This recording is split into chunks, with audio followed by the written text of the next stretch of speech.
Jéricho. Nous sortons du désert, nous quittons son aridité et nous arrivons à Jéricho. Nous découvrons une magnifique oasis, une ville de palmiers où coulent des sources, la source d'Élysée. Jéricho, étymologiquement ville de la lune ou ville des palmiers. Pourquoi ne pas s'y arrêter, se reposer avant de terminer la route et de monter à Jérusalem? Non, Jésus ne fait que passer par Jéricho. Il ne fait que traverser. Pourquoi? Il faut se rappeler ce récit de la Bible dans le livre de Josué au chapitre 6. Le peuple d'Israël a quitté l'Égypte, a traversé le désert pendant 40 ans, autrement dit, le temps d'une génération, d'une maturité de vie. Il a passé la mer, puis effectué un deuxième passage, celui du Jourdain, et enfin, il voit arriver le bout de la route, la terre de la promesse. Une terre où coule le lait et le miel. Pas un pays rêvé, un pays de cocagne, mais un pays où l'homme vivra, non de ce qu'il fabrique, mais de ce qui lui est donné, grâce aux vaches et aux abeilles. Un pays donné, un don gratuit, un don parfait. La terre est un don de Dieu qui ne nous appartient pas. Mais pour arriver dans ce pays, il y a encore une étape à franchir. Il faut conquérir des villes et des villes fortifiées. Jéricho, la première à conquérir, ville fermée, ville enfermée, à cause du danger des fils d'Israël, nul ne sortait et nul n'entrait. Et là, on se croirait au cœur d'un nettoyage ethnique. Comment vaincre cette ville pour effectuer le passage?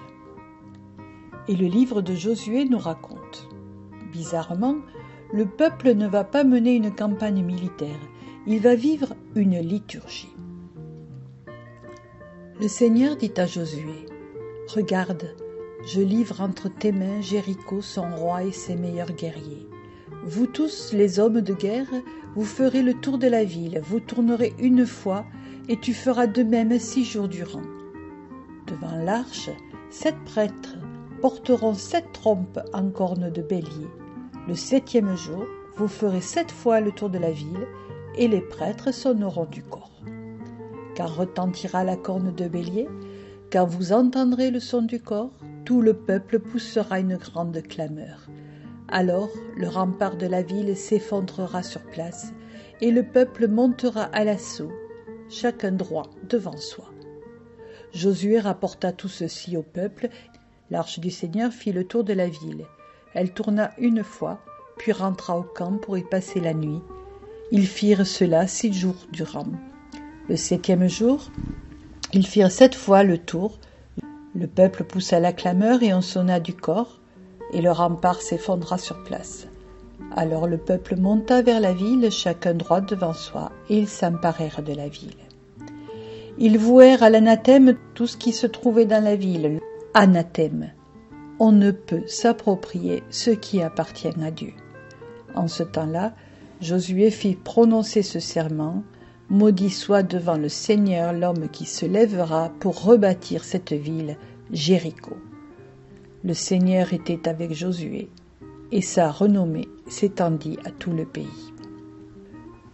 Faut-il chercher encore aujourd'hui les murailles de Jéricho? En fait, la recherche archéologique ne nous montre aucune trace de destruction au temps où l'on situe le livre de Josué. Aucune trace de destruction guerrière. Il semble que des chasseurs semi-nomades aient aménagé cet endroit dès 8000 avant notre ère. Jéricho est devenue par la suite une ville commerciale, une ville de passage qui a été démolie et reconstruite au moins 7 fois. On a retrouvé 20 couches successives de construction. La plus récente date de Nabuchodonosor, donc des Babyloniens. Ce site sera abandonné pendant 5 siècles. Il est donc désert à l'époque où l'on situe le récit, vers le XIIe siècle. Que nous dit donc la Bible? Quelle est sa vérité? Ce récit est écrit au moment de l'exil à Babylone.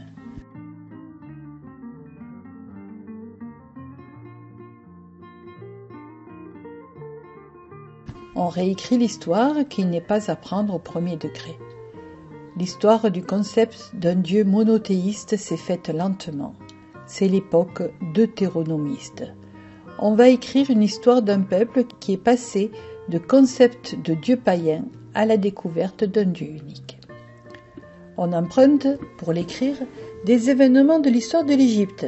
Mnemosysse III a conquis les terres de Canaan vers 1450 avant Jésus-Christ, des murailles écroulées, des tremblements de terre, des villes prises.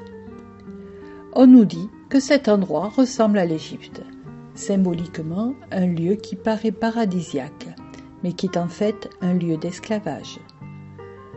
Vous, qui êtes en exil, vous allez retourner dans la terre de la promesse.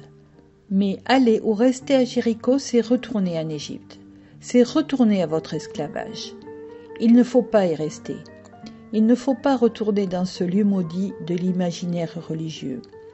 Ne retournez pas à vos dieux païens. Il ne faut que passer. Il faut continuer et monter sur la montagne pour aller vers la terre de la promesse, pour découvrir ce Dieu unique qui accompagne son peuple tout au long de son exode. Alors, on raconte cette histoire comme une liturgie. L'arche d'alliance tourne autour de la ville et les murailles tombent. Symboliquement, c'est Dieu, le Dieu unique qui fait tomber les murailles. C'est Dieu, le Dieu unique qui donne la terre. Cette terre ne nous appartient pas. C'est Dieu qui fait entrer, qui ouvre le chemin vers le royaume. Si vous restez à Jéricho, vous adorez la lune. C'est comme si vous retourniez en Égypte. Mais Dieu vous fait passer. C'est lui, le Dieu unique, qui vous fait monter de Jéricho à Jérusalem, là où Dieu réside. C'est lui qui vous amène vers ce pays où coule le lait et le miel, ce pays qui est donné, pays de la promesse faite à nos pères. Voilà pourquoi Jésus ne fait que passer par Jéricho. Il devait passer par là. Il nous faut traverser, quitter notre esclavage et suivre Jésus qui nous mène vers son Père, le Dieu de la promesse. Bartimée va quitter sa nuit pour venir à la lumière.